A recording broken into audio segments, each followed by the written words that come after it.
ಲತೆಗಿನಾದ ದ್ರೌಪದಿ ಕಾಯ್ದ ಕೋಳಂದಾಡೈ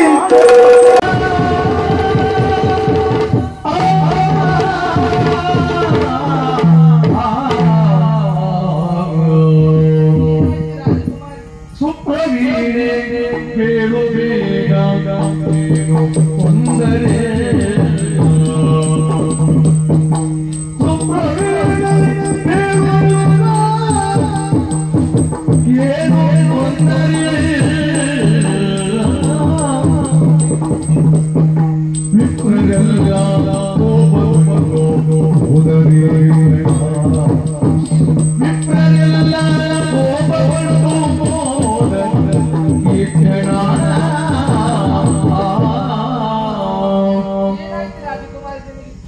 ನಮ್ಮನ್ನೆಲ್ಲ ಕೂಡಿಕೊಂಡು ಸಂತೋಷದಿಂದ ಈ ನಾಗವನದವರೆಗಾಗಿ ಬಂದವರು. ಬ್ರಾಹ್ಮಣರು ಪೂಜೆಯನ್ನು ಮಾಡಿ ಪ್ರಸಾದವನ್ನು ಕೊಡುವಂತ ಹೊತ್ತಿಗೆ ನೀವು ಪ್ರಸಾದವನ್ನು ಸ್ವೀಕರಿಸಲಿಲ್ಲ. ಅದರ ಹೊರತಾಗಿ ಸುಮ್ಮನೆ ನಿಂತುಕೊಂಡಿದ್ದೀರಿ. ನಿನಗೆ ಏನಾಯ್ತು ನನ್ನಲ್ಲಿ ಹೇಳಬಾರ್ದೇನೆ ಗೆಳತಿ?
ಏನು ಅಂತ ಹೇಳಮ್ಮ.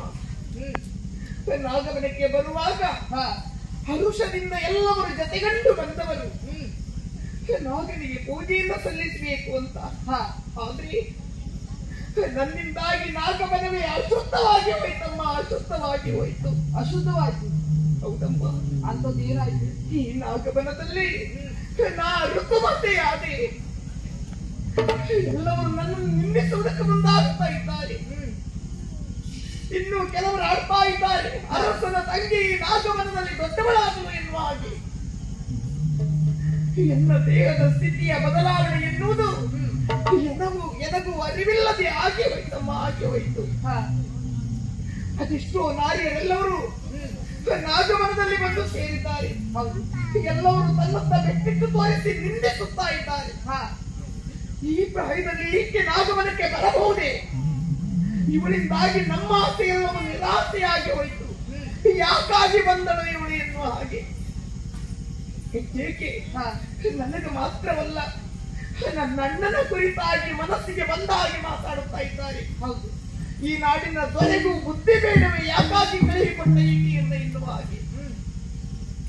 ನನ್ನಿಂದಾಗಿ ಎಲ್ಲವರ ಆಸೆ ನಿರಾಸೆಯಾಗಿ ಹೋಯಿತು. ಏಕೆ ಸೇರಿದಂತ ಅಲ್ಲ, ಪೂಜೆ ಮಾಡುವುದಕ್ಕೆ ಬಂದಿರುವಂತ ಬ್ರಾಹ್ಮಣರು ಕೂಡ ಕೋಪಗೊಂಡು ನುಡಿದು ಹೋದರಲ್ಲ. ತಕ್ಕ ಪರಿಹಾರ ಮಾಡಿಕೊಳ್ಳದೆ ಇದ್ರೆ ವಂಶವೇ ನಿರ್ವಂಶ ಆಗಬಹುದು ಎನ್ನುವ ಹಾಗೆ ಭಯ ಆಗುತ್ತಾ ಉಂಟು. ನನ್ನಿಂದಾಗಿ ನಾಗ ಕೋಪಗೊಂಡಂತಾದ್ರೆ ನನ್ನಂತವರು ಬದುಕುವುದಕ್ಕೆ ಸಾಧ್ಯ ಉಂಟೇನೆ? ಮರಳಿ ಮನೆಯನ್ನ ಸೇರಿದ್ರೆ ಅಣ್ಣ ಕೇಳಿದ್ರೆ ಏನು ಅಂತ ಉತ್ತರ ಕೊಡ್ಲಿ. ಅದಕ್ಕಾಗಿ ಚಿಂತಿಸ್ತಾ ಇದ್ದೀನಿ.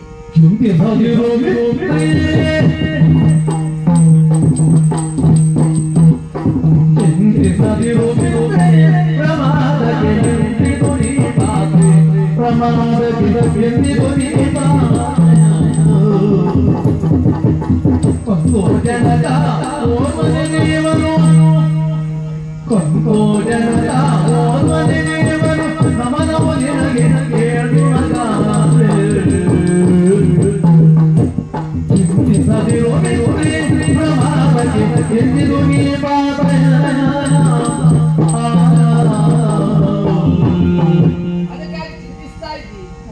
ಅರಿತು ಮಾಡುವುದು ಅಪರಾಧವಂತೆ, ಅರಿಯದೆ ಮಾಡುವುದು ಪ್ರಮಾದ. ನಿನ್ನಿಂದ ಆಗಿದ್ದು ಪ್ರಮಾದ.